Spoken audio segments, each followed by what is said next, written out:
Well, congratulations, DC. You finally made that Marvel movie you've been trying to make for a long time now.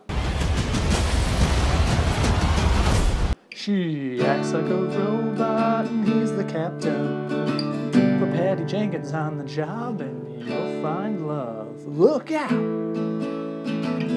comes the Wonder Woman.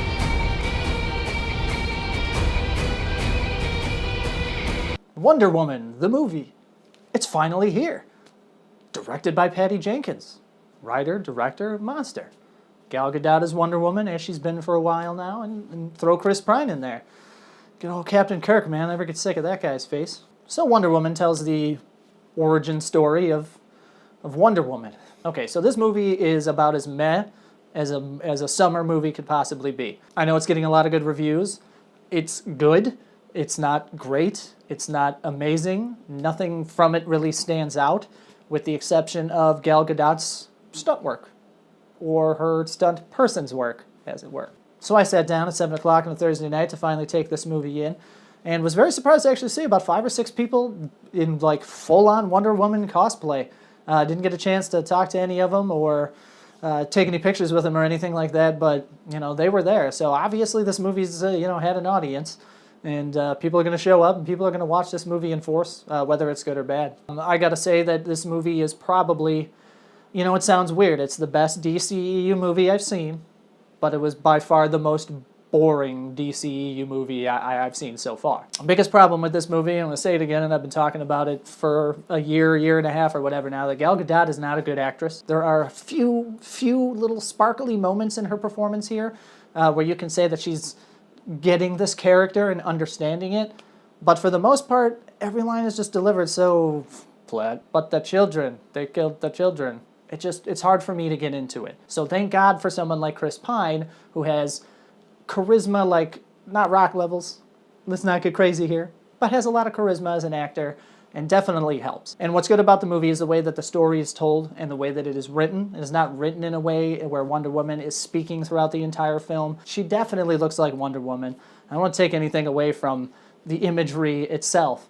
It makes you feel like you're seeing Wonder Woman on screen, and then you realize it's a CG character the entire time when you're seeing the Wonder Woman that you want to see on screen. She's not amazing at this role, and the first 35-40 minutes of this movie, as we're slowly building to get her into London, into drabby old not looking great London, was really hard to watch, really boring for me.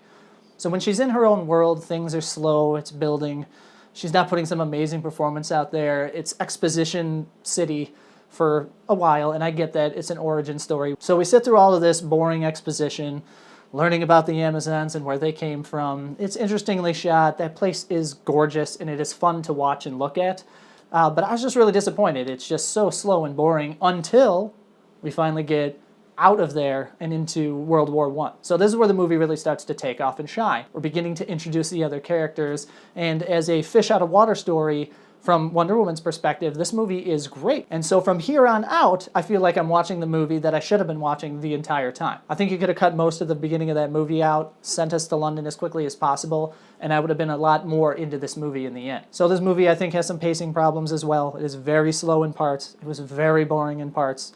When the action finally kicks in, it gets really good. The first major action scene with Wonder Woman that you see in the trailers, those little clips of her sliding around, taking out German soldiers, that scene was fantastic. They never really get to that point again in the movie, in my opinion, even in the climactic ending scenes, which I have a lot of problem with the way that the events come together. At that point, you're just happy you're watching an okay movie from DC. So I don't think this movie's amazing or anything. I just think that, it's the best DC movie by far, but you're hopping over, basically 2 puddles of shit to get there.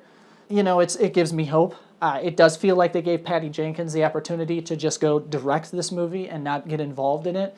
And you can tell because the story does seem like it's coming from, it is one person's vision and perspective. So that's a positive for DC. So when I compare this movie and call it a Marvel movie, because that's what they're trying to do at DC, it is a very Marvel origin story the way that it is told.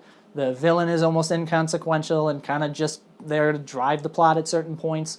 Maybe in 10% of the movie, it doesn't really make a difference whether they're there or not. You could have just sent her into the war without having any overarching villain, and I think you would have gotten the same effect out of this movie. And I didn't really have a lot of fun in this movie. There's some fun parts. There's a few funny jokes. They do throw most of the jokes in the trailer. You know, I gotta say, I don't know, maybe I'm just disappointed. I don't know anything about Wonder Woman other than the Justice League cartoon when I watched when I was a kid.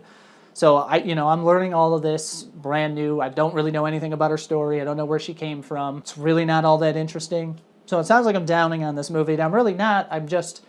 It's nothing special. And when I see a 96% Rotten Tomatoes score, that makes me think people want to make it something special, whether it is or isn't. I think this movie is going to make a ton of money, just like the other DC movies are. But I'm glad to see that they finally got their hands on something. And hopefully this teaches them the lesson of give a director a film, let him go make his film, show the movie to people. So everybody, thank you for watching. I really appreciate it. Now that we got this cool new end screen, you can subscribe here-ish. I probably don't have that in the right spot, and watch my other content, which is here, and then watch my arms disappear because of the green screen. Thank you everybody for watching.